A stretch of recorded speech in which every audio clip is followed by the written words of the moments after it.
भारत और पाकिस्तान के बीच इस वक्त तनाव चरम पर है और ऐसे में भारतीय सेना अगर सबसे ज़्यादा किसी चीज़ को मिस कर रही थी तो वो है एडवांस लाइट हेलीकॉप्टर ध्रुव, जो कि इसी साल 5 जनवरी से ग्राउंडेड है। ग्राउंडेड होने की वजह थी कि कोस्ट गार्ड का एक हेलीकॉप्टर पोरबंदर में क्रैश हो जाता है। उसके बाद कोस्ट गार्ड की तरफ से बोर्ड ऑफ इंक्वायरी ऑर्डर की जाती है और जितना भी पूरा फ्लीट है उसको ग्राउंड कर दिया जाता है। एचएएल लगातार इस जांच में जुटी है कि आखिर इसके पीछे की वजह क्या थी। तो उस जांच के बाद अब जो पहली जानकारी मिली थी उसके हिसाब से हेलीकॉप्टर स्क्वैश प्लेट में क्रैक था और उसके बाद डिफेक्ट इन्वेस्टिगेशन टीम ने इसकी और ज़्यादा माइक्रो जांच की और उसके बाद जांच के बाद पता लगा कि हाँ, जो तकलीफ है उसको दुरुस्त किया जा सकता है और आसानी से उसको दुरुस्त किया भी जा रहा है। और यही वजह है कि अब हेलीकॉप्टर को उड़ान भरने की इजाज़त दे दी गई है और इसके लिए बाकायदा सघन जो है जांच करने के बाद ही हेलीकॉप्टर्स को उड़ाया जाएगा। और अगर हम लोग बात करें भारतीय सेना की, ये लाइफलाइन कही जाती है और थल सेना के पास सबसे ज़्यादा 145 से ज़्यादा ALH ध्रुव हेलीकॉप्टर है और इन्हीं 145 में इस हेलीकॉप्टर का जो एडवांस वर्जन है, जिसको कि अटैक वर्जन भी कहा जाता है, वेपनाइज वर्जन भी कहा जाता है,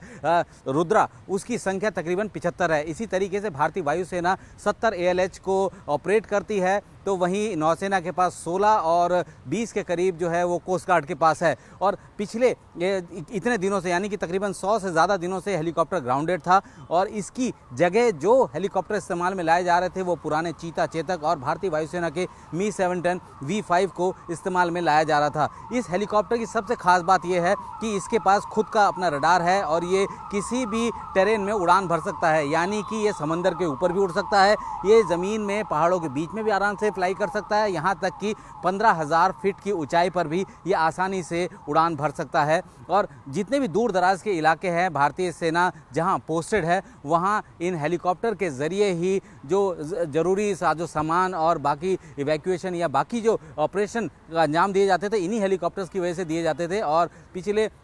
तकरीबन 100 दिन से ज़्यादा हो चुका था कि ये हेलीकॉप्टर उड़ान नहीं भर पा रहे थे। पहलगाम में अटैक होने के बाद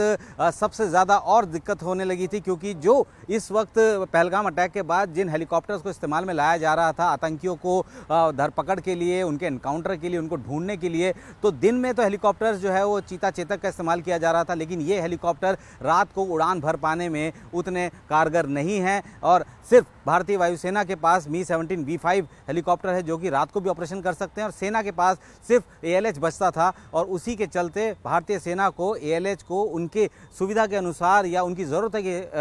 अनुसार जो है उड़ान भरने की इजाज़त भी दी थी। इस हेलीकॉप्टर की एक और ख़ास बात यह है कि ये किसी भी तरीके के टेरेन में उड़ान भर सकता है। तो अब जिस तरीके के हालात बने हुए हैं, प्रधानमंत्री नरेंद्र मोदी ने तीनों सेना के